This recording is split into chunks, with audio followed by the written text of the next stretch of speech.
नमस्कार मित्रांनो, आपण नव्या पर्वाला सुरुवात करत आहोत ते म्हणजे MCR पा. आत्तापर्यंत आपण EFO दिले, त्याच्यानंतर RCF, NFL अशा सगळ्या एक्झाममध्ये आपण रिझल्ट दिलेले आहेत.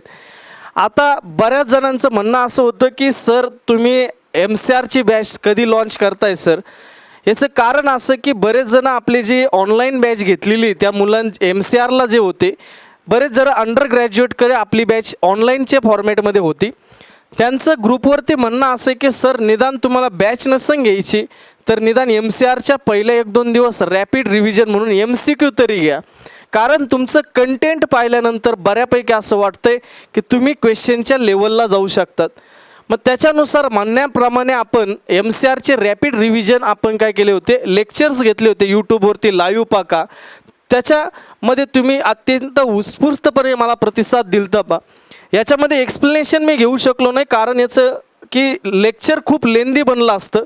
पहिला 1 दिवस मी ट्राय केला होता, परंतु आपलं जे लेक्चर असेल ते लेक्चर 3-4 तास चाललं असतं. कारण प्रत्येक जे काय ऑप्शन असेल त्याचं आपण एक्सप्लेनेशन देऊ शकत नव्हतं. म्हणून आपण फक्त काय केलं तर MCQs घेतले होते. आणि आश्चर्य म्हणजे असं की जेवढे काही मी 75-80 किंवा जवळपास 100-125च्या आसपास क्वेश्चन्स असतील त्याच्यातले 20 ते 22 क्वेश्चन्स तिथं तुम्हाला पेपरला दिसले. जर त्याचा ऑप्शन सगळं जर पाहिजे असेल तर हे क्वेश्चनची संख्या जाईल 40पर्यंत. हे क्वेश्चनची संख्या जाईल 40पर्यंत. म्हणून मुलांनी ज्यावेळेस मला कॉल केले की सर नाही आपण MCRची बॅच स्टार्ट करा सर, आम्हाला त्या रॅपिड रिव्हिजनचे जे लेक्चर्स घेतले तुम्ही त्याचा खूप मोठा फायदा झाला, तुमच्या कंटेंटचा आम्हाला फायदा होऊ शकतो सर, तुम्ही MCRची बॅच स्टार्ट करा. त्याला थोडंसं लेट झालं 10-15 दिवस, परंतु आपण जी बॅच असेल ती बॅच आता अनाऊन्स करत आहोत आणि MCRला सुद्धा आपण श्री गणेशा करत आहोत पा. आता सुरुवात जी आपली होणार आहे ती नेमकी कधी होणार आहे, बॅचचे फीचर्स कसे असणार आहेत, हे क्वेश्चन्स आहेत पा. ॲज इट इज जे क्वेश्चन्स आलते त्याचे मी थोडे स्क्रीनशॉट लावलेले आहेत पा. याच्यानंतर एक्सप्लेनेशन जे दिलं तर त्याच्यातूनही क्वेश्चन्स होते पा. तर हे सगळे क्वेश्चन्स आहेत. तर हे नेमके बॅचचे फीचर्स काय असतील सर, तर ही जी बॅच असेल ही कंप्लीट ॲग्रिकल्चर बॅच असणार आहे. जेवढे ॲग्रिकल्चर कॉम्पिटेटिव्ह एक्झाम्स असेल मी तसा प्रयत्न करत असतो की एकदम बेसिक लेवलपासून एकदम हाय लेवलपर्यंत तुम्हाला ती बॅच असते. जी की आपले पहिले 1 वर्षापूर्वी आपण जे स्टार्ट केलं होतं EFOसाठी, नाबार्डसाठी, RCF, NFL अशा सगळ्या याच्यात आपण रिझल्ट दिलेत फक्त एका बॅचनी, ती म्हणजे आपली कंप्लीट ॲग्रिकल्चर बॅच होती पा. तशीच कंप्लीट ॲग्रिकल्चर बॅच आपण MCRसाठी, MCAERसाठी सुद्धा आपण सुरू करत आहोत यावर्षी. जी बॅच तुमची MCRसाठी खरेदी कराल तर ती EFOसाठी सुद्धा यूज होईल, नाबार्डसाठी सुद्धा यूज होईल, त्याच्यानंतर तुमचं RCFसाठी सुद्धा यूज होईल, CCIसाठी सुद्धा यूज होईल.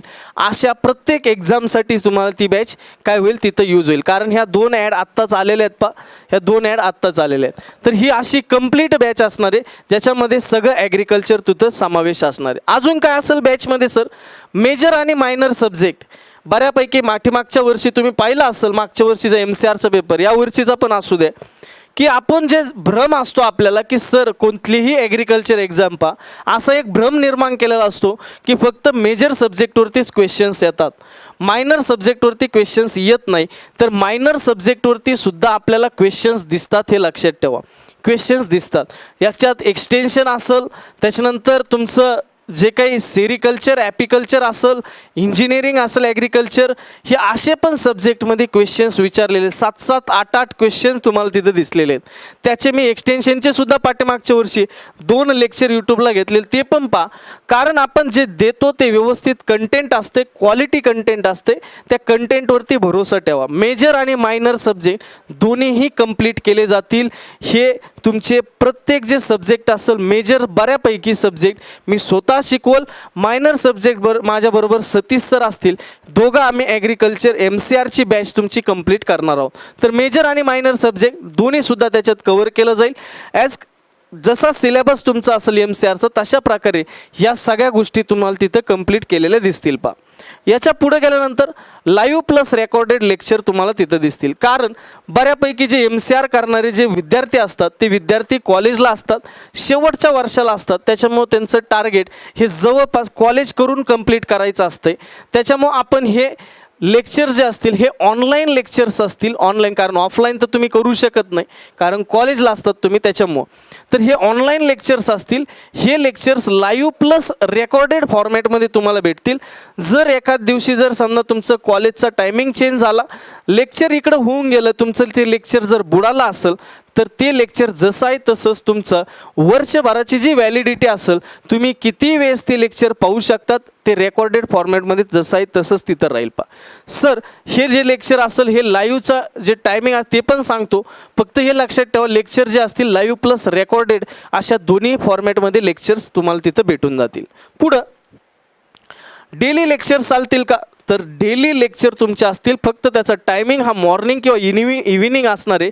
याचं कारण हे सांगतो, दुपारच्या टायमिंगचं तुमचं जे कॉलेजचा टाईम असतो त्या टायमिंगमध्ये आपण लेक्चर ठेवू शकत नाही आहे, म्हणून आपण जे लेक्चर्स असतील याचा टायमिंग मॉर्निंग आणि इव्हिनिंग असा ठेवलेला आहे. तुमचे डेली लेक्चर्स तिथं चालतील, डेली लेक्चर तुमचे तिथं चालतील डेली. तर हे लक्षात ठेवा, डेली लेक्चर्स तुमचे तिथं असणार आहे मॉर्निंग आणि इव्हिनिंगला. पुढे गेल्यानंतर अजून काय असेल तर टॉपिक वाईज टेस्ट असतील का सर, तर टॉपिक वाईज टेस्ट तुमच्या होतील. तुम्ही इथं आपल्याकडे जे मुलं असतील त्यांना विचारा की एका टॉपिकवर कशा प्रकारे क्वेश्चन्स तिथं तयार केले जातात. स्वतः आम्ही तयार करतो क्वेश्चन्स, कुठलेही कॉपी पेस्ट तिथं दिसणार नाही. तर जे टॉपिक शिकवलं जाईल त्याच्यावरती लगेचच्या लगेच त्याच रविवारी तुमची टॉपिक वाईज टेस्ट तिथं झालेली असेल, तर त्याचं ॲनालिसिससुद्धा तुम्हाला भेटेल. तर हे टॉपिक वाईज टेस्टसुद्धा तुमच्या असेल, जो टॉपिक तुमचा झालेला असेल त्या टॉपिक वाईज टेस्टसुद्धा तुम्हाला तिथं दिसेल. नंतर ओव्हरऑल सब्जेक्ट टेस्ट असते का, टॉपिक वाईज होते म्हटल्यानंतर ओव्हरऑल सब्जेक्ट टेस्ट पण होणार, त्याचं ॲनालिसिससुद्धा पण तुम्हाला भेटणार. ह्या ओव्हरऑल टेस्टसुद्धा तुमच्या चालतील. म्हणजे ॲग्रिकल्चर वेगळी, त्याच्यानंतर इंजिनिअरिंगची तुमच्या सब्जेक्ट वाईज टेस्टसुद्धा तिथं तुम्हाला भेटतील. पुढं अजून काय फीचर आहे सर, ॲनालिसिस भेटेल का सर, 100% ॲनालिसिस भेटेल. तुम्हाला जे काही डाऊट्स, फक्त ॲनालिसिस नाही, जर डाऊट्स आला कधीमध्ये तर आमच्याशी कॉन्टॅक्ट करू शकता. शेवट मी तुम्हाला नंबर देऊन जाईल. तर ॲनालिसिस हे सगळ्या टेस्टचं भेटणार आहे. पुढे गेल्यानंतर हे सर नेमकी मटेरियल कसं फॉर्मॅटमध्ये असेल, तर आपलं जे आय प्रथम ॲप जे असेल, या आय प्रथम ॲपवरती तुम्ही काय करायचं, डाउनलोड करायचं, रजिस्ट्रेशन करायचं. रजिस्ट्रेशन केल्यानंतर तुम्हाला मोबाईल नंबर जो रजिस्टर केला त्याच्यावरती तुम्ही जे रजिस्ट्रेशन केलं त्याच्यामध्ये तुम्हाला ते ॲप्लिकेशन ओपन झाल्यानंतर ऑल बॅचेस किंवा असं एक कॉलम दिसेल, त्याच्यामध्ये MCRची एक बॅच दिसेल. ते MCRच्या बॅचमध्ये जाऊन तुम्हाला ती बॅच परचेस करायची आणि त्याच्याचमध्ये जे लेक्चर्स असतील त्याच्या खाली PDF पडली जाईल आणि तुम्हाला बुक्सच्या फॉर्मॅटमध्ये सुद्धा बुक दिलं जाईल. हे सगळं मटेरियल हे ॲपमध्येच असेल, हे लक्षात ठेवा, ॲपमध्येच असेल. तर तुम्ही ते लेक्चर्स केल्यानंतर त्याच्या खालीच लगेच PDF असणार आहे. PDF बरोबर बुकसुद्धा प्रत्येक सब्जेक्टचं तुम्हाला तिथं दिलं जाईल. पुढे गेल्यानंतर अजून काय फीचर्स आहे डाऊट क्लिअरिंग सगळ्यात महत्त्वाचा पार्ट असतो डाऊट क्लिअरिंग. तर डाऊट क्लिअरिंगसुद्धा तिथं केली जाईल. तुम्हा कुठल्याही विद्यार्थ्याला विचारा, प्रामाणिकपणे डाऊट क्लिअरिंग केली जाते. ऑफलाईन असू नाही तर ऑनलाईन असो, कुठलाही फोन किती वाजता कर तुमचा फोन उचलला जाईल, डाऊट क्लिअरिंग तिथं केली जाईल. तुमचं कसलाही डाऊट असेल ॲग्रिकल्चरच्या बाबतीत तर तो डाऊट क्लिअर केला जाईल. त्याच्यासाठी टेलिग्रामचा पेड ग्रुप पण असणार आहे, तर त्या ग्रुपवरती सुद्धा तुमचं डाऊट क्लिअरिंग केलं जाईल. फोनच्या माध्यमातून सुद्धा तुम्ही कॉल करू शकतात. डाऊट क्लिअरिंगसाठी आपण झूम मीटिंगसुद्धा अरेंज करत जाणार आहोत, जे की आपले जेवढे फर्स्ट 50 जे मुलं असतील त्यांच्यासाठी आपण ही लॉन्च करतोय बॅच. तर ही बॅच आपल्याला डाऊट क्लिअरिंग्समध्ये सुद्धा तिथं भेटणार आहे त्या बॅचमध्ये. तर ती झूम मीटिंग असू द्या, फोन कॉल्स असू द्या, मेसेजेस असू द्या, याच्याविषयी आपण डाऊट क्लिअरिंग करू शकतो. नंतर टॉपिक वाईज जे टेस्ट असतील त्या डेली लेक्चर्सवरती असतील का, 100% असतील. तुमचं तिथं टेलिग्राम जे सेशन चाललं जाईल, ज्या दिवशी टॉपिक होईल त्या दिवशी तुमच्या टेस्ट ह्या रेडी असतील, हे लक्षात ठेवा. पुढं अजून काय फीचर्स आहे, तर ह्या फीचर्स झाले सगळे. तर मग या कोर्सची थोडी डिटेल सांगा सर, तर ही कोर्सची डिटेल जे असेल तर या डिटेलमध्ये फर्स्ट जे 50 मुलं आपण 50 मुलं पहिले जे खरेदी करतील बॅच त्यांच्यासाठी आपण हे कोर्स लॉन्च करणार आहोत. तर याची फी टोटल ही 5000 फी टोटल फी असणारे 5,000. परंतु पहिले जे 50 मुलं असतील फर्स्ट 50 तर ह्या पहिल्या 50 मुलांसाठी ही फी असणारे डायरेक्ट तुमची 50% तिथं ऑफ भेटल, तुम्हाला 50% ऑफ भेटल. आणि ती फी जवळपास तुमची जे 2,500पर्यंत तुमची तिथं फी पडणार आहे 2,500. त्याच्यामध्ये GST BST सगळ्या गोष्टी आलेल्या असेल. 2,500पर्यंत तुम्हाला ती फी पडेल 2,500. 5,000 तुमची टोटल फी असेल. जे 50च्या पुढं खरेदी करतील त्यांचा 5,000 फी असेल. आणि त्याच्यानंतर तुमचे जे पहिले 50 मुलं असतील त्यांनी हा कुपन कोड यूज करायचा फर्स्ट 50 म्हणून, आणि त्यांना 2,500 रुपयाला ती बॅच बसेल 25. या बॅचची व्हॅलिडिटी किती असेल सर? ही 12 महिने. जोपर्यंत तुमची PG CET 2025 होत नाही तोपर्यंत, म्हणजे शेवटच्या दिवसापर्यंत तुमची ही व्हॅलिडिटी असणार आहे. लक्षात ठेवा, व्हॅलिडिटी असणार आहे. तर इथं आपल्याला लक्षात ठेवायचं की जे पहिले 50 रजिस्टर करतील मुलं त्यांना ही फी 2,500 रुपये पडेल. 50च्या पुढचे जे काही मुलं असतील त्यांना ही फी पडेल 5,000 रुपये. याच्यामध्ये GST वगैरे सगळ्या गोष्टी इन्क्लूड असतील. तर हे 5,000 टोटल फी आहे. परंतु पहिल्या 50साठी किती आपली 2,500 रुपये फी तिथं पडली जाईल ठीक आहे. तर ही होती कोर्सची डिटेल सर ह्याच्यामध्ये कोण कोण जण शिकवणारे? तर याच्यामध्ये फक्त 2 जण शिकवणारे 2 जण. त्याच्यामध्ये मी स्वतः असेल. आता सर तुम्ही तर एक CFO होतात, AFO MSc आहे का? तर MSc पण आहे. PHMला 6-7 महिने केलेली MSc सोडून दिलेली आहे. तर MSc सुद्धा MSc ॲग्रिकल्चर आहे. त्याच्यानंतर BSc ॲग्रिकल्चर 2 वर्षाचा प्रायव्हेटचा सुद्धा एक्सपिरियन्स आहे अजित सीडमध्ये. त्याच्यानंतर बँकिंग सेक्टरमध्ये एक्सपिरियन्स आहे का? सलग 3 वर्ष AFO म्हणून निवड झालेली आहे, ती म्हणजे 2019. त्याच्यानंतर 2019ला पंजाब अँड सिंध बँक, 2020ला युनियन बँक ऑफ इंडिया, आणि त्याच्यानंतर तुमचं 3 नंबरला जे सिलेक्शन 2021ला सेंट्रल बँक ऑफ इंडिया हे सिलेक्शन झालं. Scale two RRB scale two आत्ता जागा आली तर त्याच्यामध्ये सुद्धा 2 वेळेस इंटरव्ह्यूला क्वालिफाय आहे 2 वेळेस. त्याच्यानंतर सतीश जगताप सर माझ्याबरोबर असणार आहे. आता माणसाला फेल्युअर येत असतात, परंतु त्या फेल्युअरमध्ये पेशन्स वगैरे आपले पाहिजेत. त्याच्यामध्ये एक्झाम्स आपल्या क्रॅक झाल्या पाहिजेत. ह्या फेल्युअरमध्ये एक्झाम्स क्रॅक करणं मोठी मुश्किल गोष्ट असते. तर त्या एक्झाम्स पहा तुम्ही, त्यांनी ज्या दिलेल्या एक्झाम्स असतील जवळपास 4 वेळेस ते AFO जे असेल त्याचे इंटरव्ह्यू दिलेले जवळपास 3-4 वेळेस. नंतर तुमचे कृषी सेवक त्यांचं फायनल सिलेक्शन 2019ला झालं होतं, पण त्यांनी ते जॉईन केलं नव्हतं. 2020ला ते इंटरव्ह्यूला होते, 21ला इंटरव्ह्यू होते. त्याच्यानंतर 23ला 22ला इंटरव्ह्यू, त्याच्यानंतर ॲग्री MPSC इंटरव्ह्यू, त्याच्यानंतर 2023ला EFO इंटरव्ह्यू, त्याच्यानंतर RRB स्केल टू इंटरव्ह्यू, त्याच्यानंतर ॲग्री MPSC इंटरव्ह्यू, नाबार्ड तिथं ग्रेड Aला ते मेन्सला होते एवढा सगळा अनुभव आहे. तर हे 2 जण तुम्हाला शिकवतील.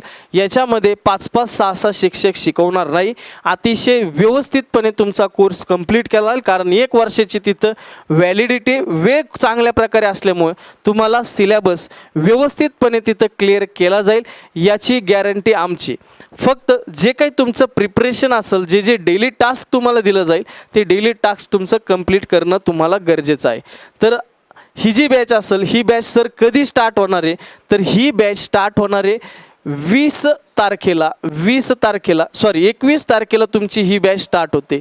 21 जून लक्षात ठेवा, 21 जून ही बॅच स्टार्ट होते. 21 जूनला 2024ला तुमची जिथपर्यंत पेपर असेल 21 जूनच्या नंतर जे काही तुमचा MCRचा पेपर असेल तिथपर्यंत याची व्हॅलिडिटी असणार आहे. लक्षात ठेवा, पुन्हा एकदा सांगतोय मी, पुन्हा हे लक्षात ठेवा की पहिल्या फर्स्ट 50ला हे डिस्काउंट असणार आहे. पहिल्या 50 मुलांना हा डिस्काउंट असणार आहे. त्याच्यानंतर त्याची फी होणार आहे 5,000 तर ही डिस्काउंट घ्या, तुमचा जास्तीत जास्त फायदा होईल. क्वेश्चनच्या लेवलवरून समजला असेल की कंटेंट कोणत्या पद्धतीचा असेल तर त्याच्यामुळं बिंदास राहा. जे काही 50 मुलं असतील पहिल्या त्यांना फर्स्ट 50 कोड यूज करायचा आहे आणि 2,500 रुपये त्यांना ही बॅच भेटेल. बाकीचे जे विद्यार्थी असतील त्यांना 5,000ला ही बॅच भेटेल ठीक आहे. तर भेटूया आपण 21 तारखेला, 21 जूनला नवीन आपल्या पर्वाला श्री गणेश आपण करतो MCRसाठी तर MCRच्या लेक्चर्समध्ये आपण भेटूया. तर पटकन आपले जे 10-5 दिवस राहिले असेल त्याच्यामध्ये रजिस्ट्रेशन करून पटापट बॅच घेऊन टाका, कारण 2,500 ते 3,000चा तुम्हाला तिथं फायदा झालेला असेल तर मग आपण भेटूया नेक्स्ट लेक्चर म्हणजेच तुमच्या पहिल्या लेक्चरमध्ये 21 तारखेला 2024ला. तोपर्यंत धन्यवाद. थँक्यू.